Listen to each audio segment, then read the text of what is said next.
Hi and welcome to another adventure of right triangles, trigonometry. We are given two sides and need to find all of the angles going on. Now, first of all, in both of these examples we have no angles besides the 90 degree. We do have two sides. Now, in a right triangle, how do you find the third side in a right triangle? Everyone's favorite theorem. Pythagorean theorem. So let's just do this and get it out of the way.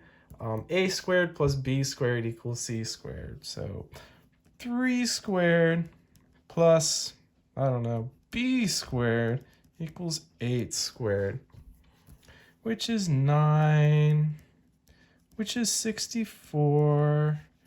You subtract the 9, and b squared equals, guess that's going to be 55. And you square root both sides, you get the square root of 55. Now, the thing is, distances like that, you tend to just, in real life at least, put it as a decimal. 7.42.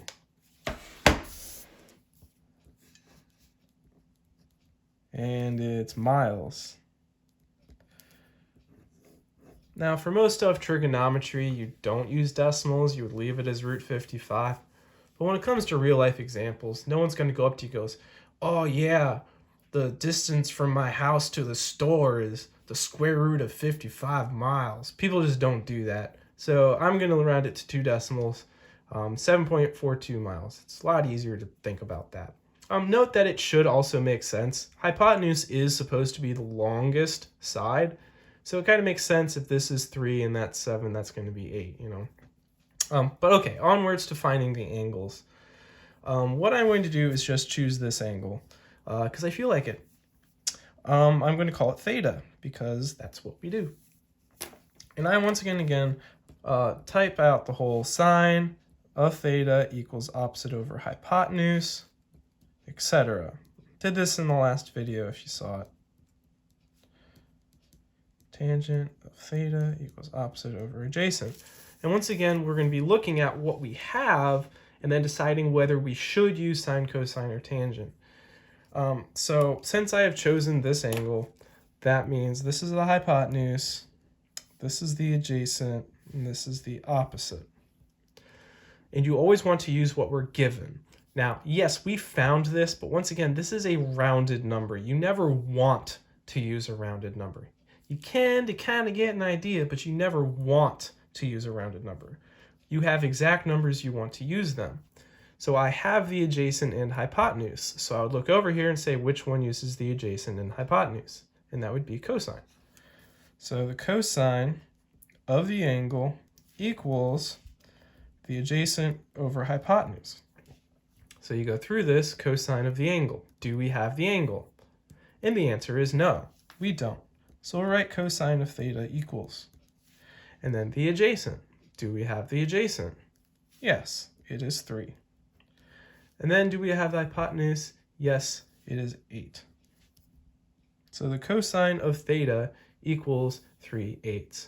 And now you have to solve for this.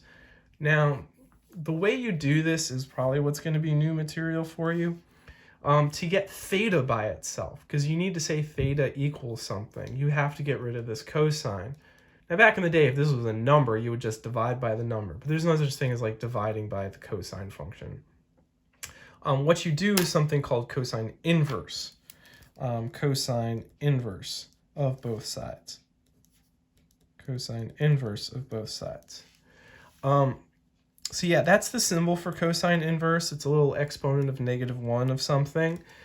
They are also going to call arc cosine. These two things are the exact same. Both of them work on Desmos.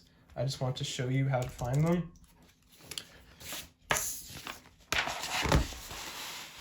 So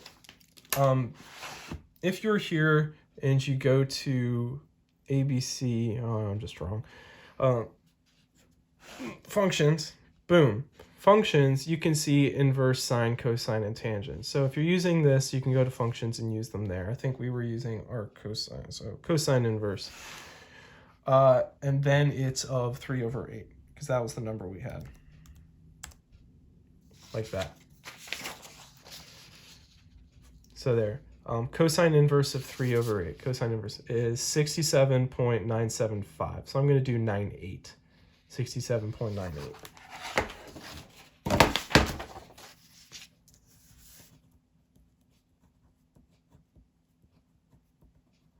Degrees. So 67.98 degrees. That's that angle right here. Don't bother using trig again for the third angle. Unlike the last one, it is going to round out exactly to be the same. Because remember, 3 angles have to add up to 180.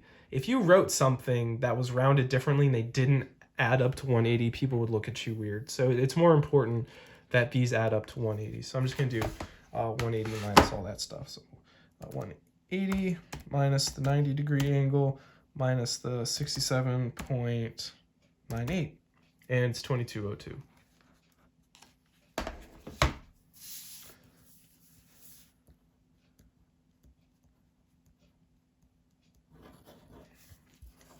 And it's always good to double check. Like, the biggest angle is this 67, so that means this should be the bigger number. Because, you know, bigger angles are always opposite bigger sides. So 7's the biggest number, 67's the biggest angle, you know, compared to these two. Not including that.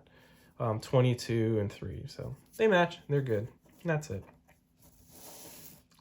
This one, pretty similar, not much different. You can give it a try if you want, pause it. If not, then I'll choose an angle. I'll choose this one, because why not? If I do that, then this will be the opposite, this will be the adjacent, this will be the hypotenuse. So in this one, I have the adjacent and opposite. Go back over here, adjacent and opposite. Adjacent and opposite, it's tangent. So the tangent of the angle equals opposite over adjacent. Do we know the angle? No. Do we know the opposite? Yes. Do we know the adjacent? Yes. So to solve this, since we are looking for an angle, do inverse tangent of both sides.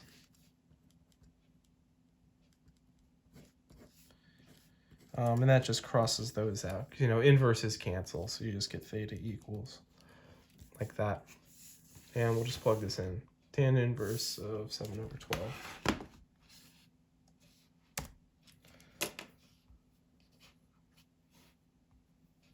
7 over 12. So 30.26, 30.26.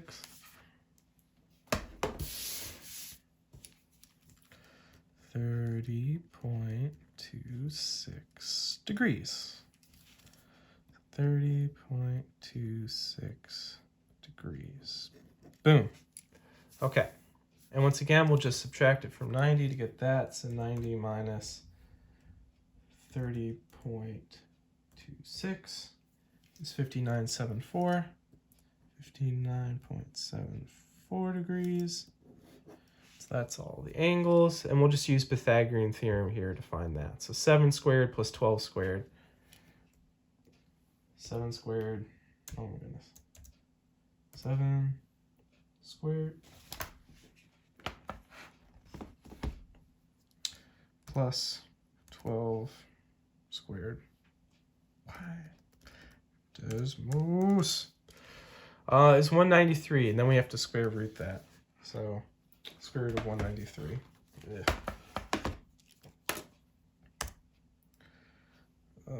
Square root 193.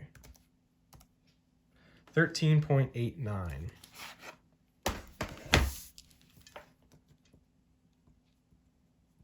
And meters. Okay, once again, hypotenuse is the longest. Good. 59 is bigger than 30, so the 12 should be bigger than 7. It is. Good. And that should finish it for the problem. Hope all that made sense. Big things. Just remember, I guess I'll write it in words. If you want an angle, use inverse sine, cosine, tangent.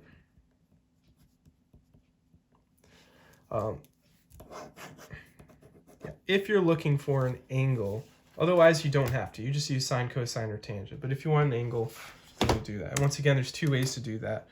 If you go to functions over here, you can get the inverse sine or whatever of, I don't know, 2 over 3. Who cares? But you could also do arc sine. You literally just write arc sine. And you'll get the same number. They're the exact same thing. So it just depends on, do you feel like pressing the button or do you feel like writing the word arc in front? It doesn't matter. But that's only if you're looking for an angle. And I'm going to go ahead and stop talking because I'm sure I'm boring you at this point. Have a great one.